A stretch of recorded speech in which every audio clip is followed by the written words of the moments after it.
devenir champion du monde de Formule 1 sans être un mauvais garçon. Il en a fait sa devise, sa philosophie de vie. Lando Norris, sacré à Abu Dhabi.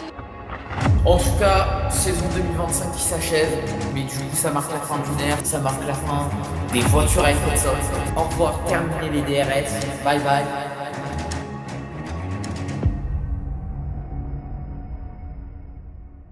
« 2025 marque pour moi ma première année en tant que Sport Auto by T, mais ça marque aussi le premier titre de mon pilote préféré, Lando Norris.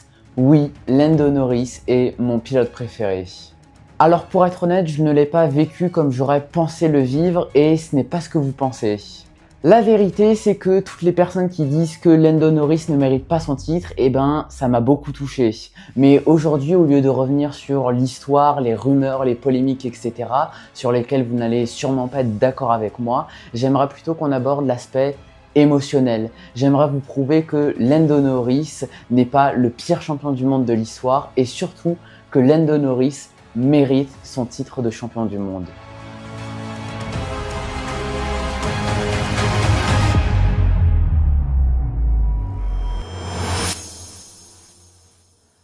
Pour ma part, j'ai commencé à suivre pleinement la Formule 1 en 2023. Alors pour ceux qui regardent la Formule 1, vous devez savoir, 2023 c'est le retour de McLaren et surtout Lando Norris aux avant-postes. Et je suis très rapidement tombé fan de ce pilote et j'ai très rapidement voulu tout savoir de Lando Norris. Le 3 septembre 2018, Lando Norris est officiellement promu dans l'écurie McLaren en Formule 1 pour la saison 2019 aux côtés de Carlos Sainz. Et franchement, Lando Norris commence très bien vu qu'il décroche ses premiers points en Formule 1 lors de son deuxième Grand Prix et il décroche son premier podium au Grand Prix d'Autriche l'année suivante, en 2020, au nez et à la barbe de Lewis Hamilton. Il devient le plus jeune Britannique à monter sur un podium de Formule 1 ainsi que le troisième plus jeune pilote de l'histoire à monter sur un podium derrière Max Verstappen et Lance Stroll. Lando Norris monte sur beaucoup de podiums, se bat pour sa première victoire en 2021 au Grand Prix de Russie ou encore au Grand Prix de Monza, mais il faut attendre 2024 pour qu'il décroche sa première victoire. J'ai vécu en direct la première victoire de Lando Norris au Grand Prix de Miami.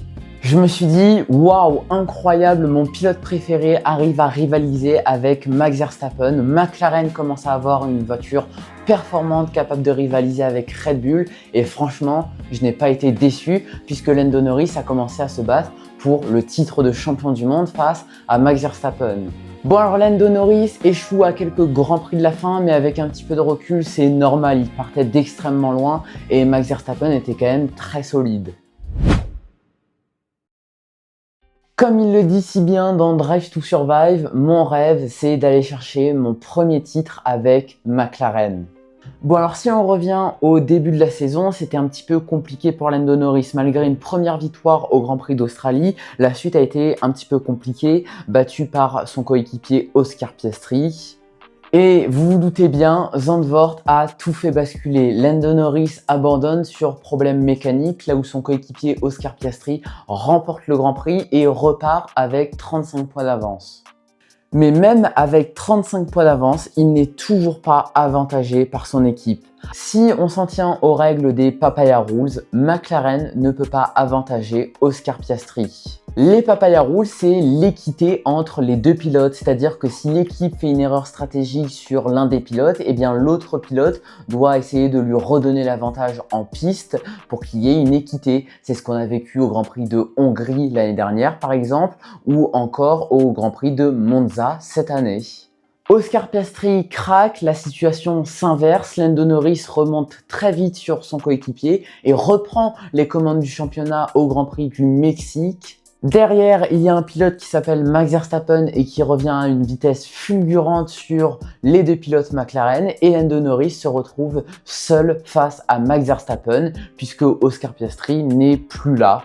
Et c'est au Qatar que McLaren commet l'impensable, l'erreur stratégique à ne pas faire. Alors cette grosse erreur stratégique de McLaren au Qatar fait beaucoup parler, mais il y a un autre incident qui normalement ne devrait pas faire parler, mais qui attire beaucoup les regards. Dans les derniers tours du Grand Prix, Lando Norris est 5e derrière Antonelli et Antonelli va commettre une erreur, ce qui va permettre à Lando Norris de prendre la 4e place. S'ensuit ensuite une rumeur comme quoi Antonelli aurait laissé passer Lando Norris, aurait fait exprès de partir à la faute pour l'aider dans sa quête de titre mondial. Je trouve ça complètement absurde.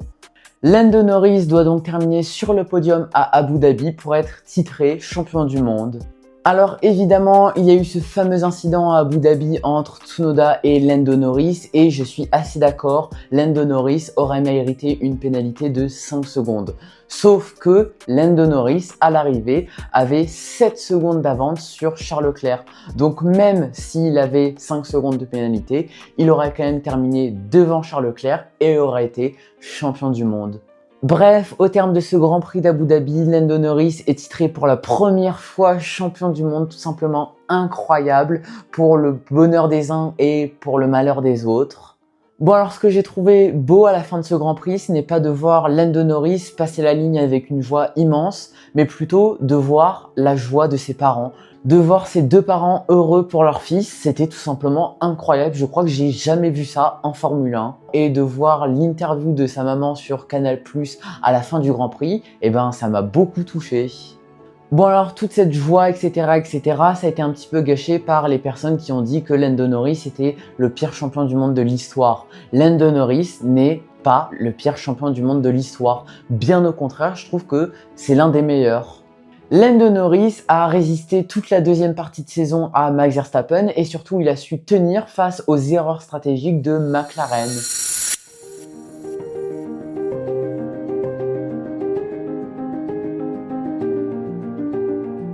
Lando Norris est un pilote très expressif, il montre beaucoup ses émotions et certaines personnes n'aiment pas ça.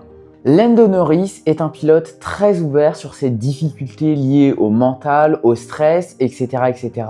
Et malheureusement, certaines personnes s'en servent pour se moquer de lui.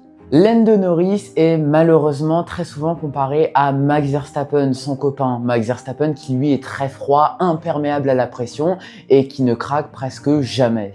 Lando Norris a parlé ouvertement de sa difficulté à gérer la pression médiatique et on a pu le voir en début d'année avec ses nombreuses erreurs, notamment en qualification.